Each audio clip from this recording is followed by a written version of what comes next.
button. Come on! Come on! God! Come on! Yes! Yes! Do we got the legend? Oh, they're all gone. Do we got the legendary? Legendary! What's up, guys? This is Preheat. Welcome back to another World of Warcraft video. And you know, we kind of already talked about this. I had a previous video where we were teasing about a legendary weapon. Lo and behold, it's real, right? So in 10.1.5, obviously, we're getting Augmentation Evoker. We already talked about that. But this quest actually involves some of the lore behind Augmentation. So if you haven't already seen the news, and you probably can tell from my shirt that I'm a Liquid fan, I was rooting for Liquid, and I was happy to see that they actually got World First today. And the best part is that Sang Helios, he used to be a Druid main, but now he plays Evoker. He was able to loot this item right here, the Cracked Titan Gem. So here it is, and of course this Wowhead guide will be linked in the description below, but basically the item was here on the Mythic boss whenever they kill it. We'll have to wait and see if you're able to get it in any other game mode. Seems like it still isn't really dropping, so maybe next reset that'll start, but as of right now, it's probably safe to assume that it is a Mythic only drop. Okay, let's pause for a second and check Wowhead just in case something's new. Wait, what is this?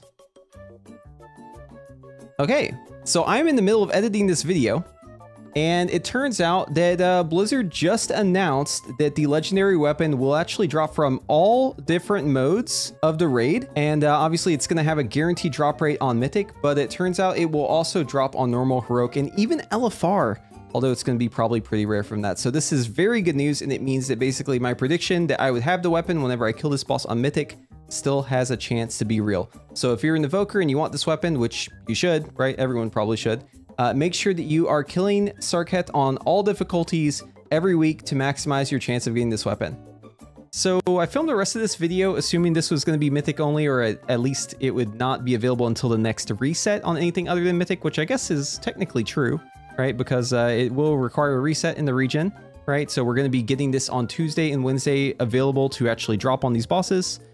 So yeah, the rest of this video, if I say Mythic only, just ignore that part, and the rest of this video is still accurate.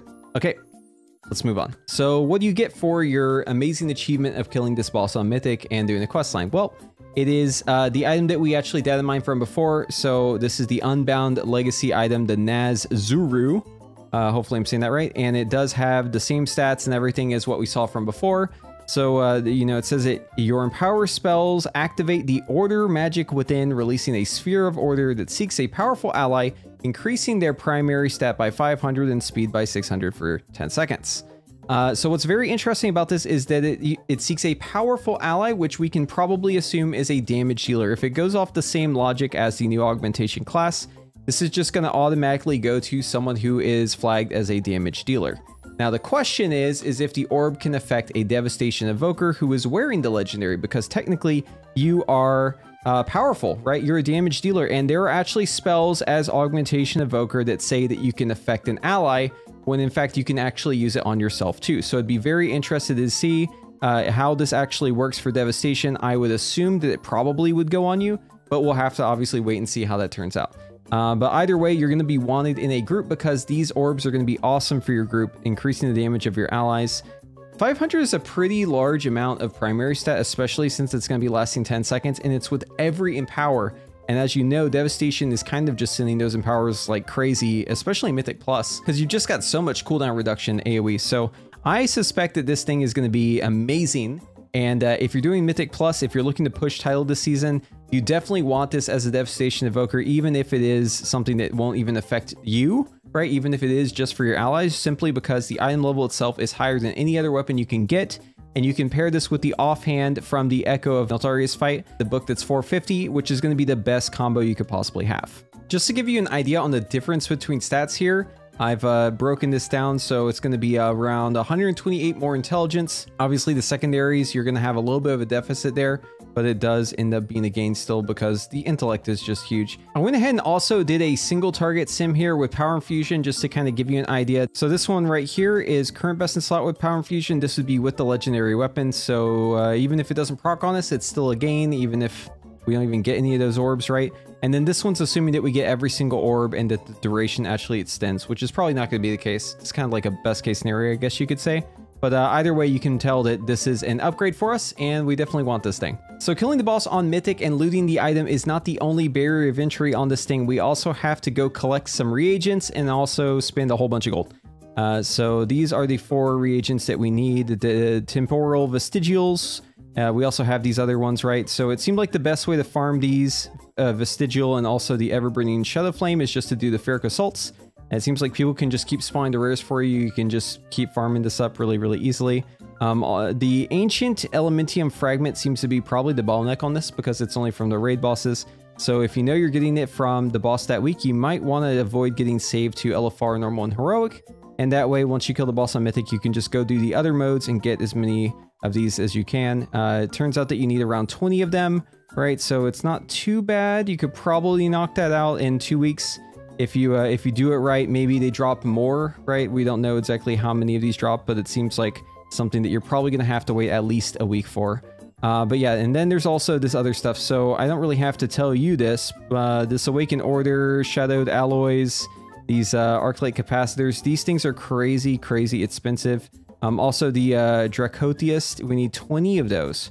Right, so this is no small feat. This is going to be quite expensive for you. I think that most guilds will probably crowdfund this for their Evoker. At least I would hope that they would. Either that or, you know, you have to be buying some WoW tokens to be getting this thing, unless you have just a whole bunch of gold stocked up. But either way, it's going to be worth it because this is an absolutely awesome legendary weapon. Oh, so another thing I should mention is that the item that you get from the quest that you use to bestow the ability to actually craft this stuff for blacksmiths, jewel crafters, engineers, right, for the 3 components, it also gives you a 30-minute buff that you find more temporal vestigials whenever you have this buff. So this right here is saying using it on THD, right, basically teaching him how to craft one of these components here. You basically just blast them with this beam just like this. Once you've collected all the materials, you just go and put it in like you would any other work order. So the person that you bestowed the power to is going to be able to complete the work order for you. You can see here on Sang's screen, he has one of the components here listed, and you just put everything in there and you send it in, and then you get the part, right? And once you've completed all 3 parts, then that's it. You get your legendary, right? You just got to turn in that quest. I mean, just look at this thing. This thing is so cool, right? So, I mean, obviously it's very expensive. You have to kill the boss on Mythic too. It's this whole process, but I'll tell you what, I'm looking forward to getting this thing on my Evoker's arm. Even if it is just a buff to my allies, I still am super stoked for it. And I'm definitely also stoked for Augmentation Evoker. Very excited to be playing that in patch 10.1.5. So what do you think of this new legendary? Were you hoping that you'd be able to get your hands on it without having to do Mythic? You know, are you thinking about buying some WoW tokens so that you can afford it once you kill the boss?